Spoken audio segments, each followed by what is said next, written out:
पूरी जिंदगी खड़ के तेरे बंदे के पीछे मैं टुरा खड़ा मेरी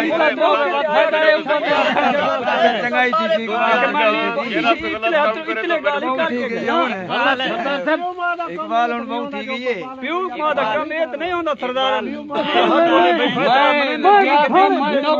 मैं अगे सरदार की कोई नहीं वोट दाए की तो पूरी संख्या वोट दाए देंदे जे मैं पता वोट पूरी जिंदगी